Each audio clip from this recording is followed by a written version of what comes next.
오늘은 7월 11일 주일입니다.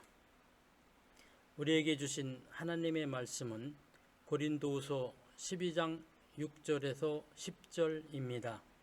내가 만일 자랑하고자 하여도 어리석은 자가 되지 아니할 것은 내가 참말을 함이라.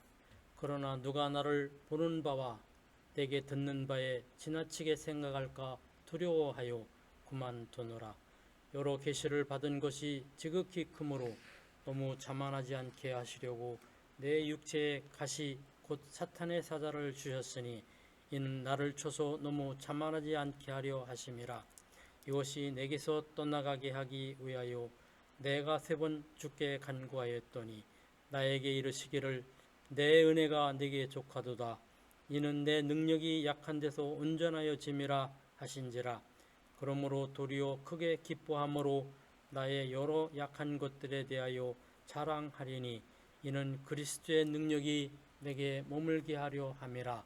그러므로 내가 그리스도를 위하여 약한 것들과 능욕과 궁핍과 박해와 곤고를 기뻐하노니 이는 내가 약한 그때의 강함이라.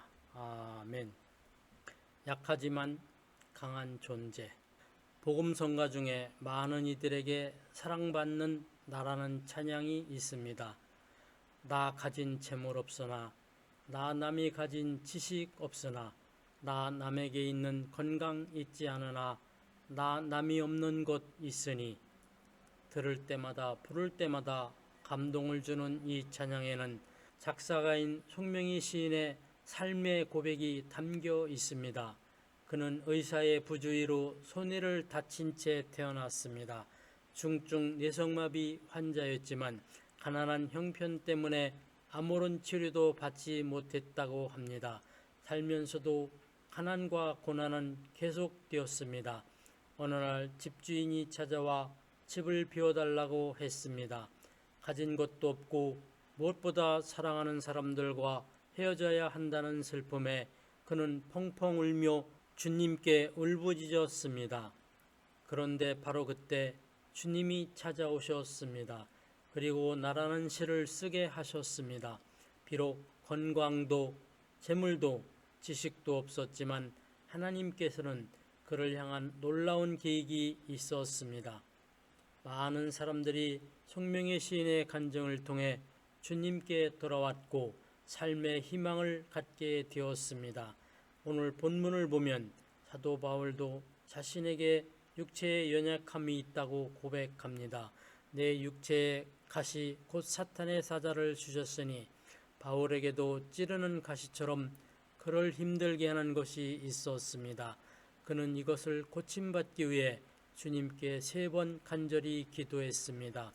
그런데 주님의 대답은 전혀 뜻밖이었습니다. 내 은혜가 내게 족하도다. 이는 내 능력이 약한 데서 온전하여 짐이라. 하나님의 권능은 약한 자 안에서 완전히 드러난다는 말씀입니다. 이 놀라운 진리를 깨달은 바울은 더 이상 자기의 연약함을 불평하지 않았습니다. 심지어 자신의 궁핍과 박해와 곤고를 크게 기뻐하며 자랑한다고 했습니다. 그것이 그리스도의 능력이 자신에게 머무르게 하는 길임을 알았기 때문입니다. 우리는 대부분 많이 배우고 많이 가져야만 하나님께 쓰임받는 삶을 살 수 있다고 생각합니다. 그리고 내 안에 상처와 연약함이 있으면 불평하고 감추려 합니다. 하지만 하나님의 계획은 우리의 생각과 다릅니다. 하나님은 우리의 연약함을 들어서 영광을 나타내기 원하십니다. 그리고 어떠한 상황에서도 우리가 내 능력과 힘을 내세우지 않고 온전히 하나님을 의지하기를 원하십니다. 내가 약할수록 하나님의 능력이 강해집니다. 우리의 연약함을 통해 일하실 하나님을 기대하며 감사하는 삶을 살아야겠습니다. 바울처럼 약함으로 인한 감사의 고백을 할 수 있습니까? 기도하시겠습니다.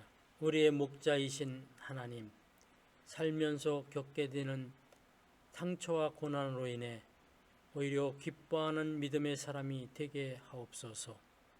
언제나 충만케 채우시는 은혜를 발견하고 우리의 연약함을 통해 권능을 드러내시는 하나님의 역사를 체험하게 하옵소서. 예수님의 이름으로 기도합니다. 아멘.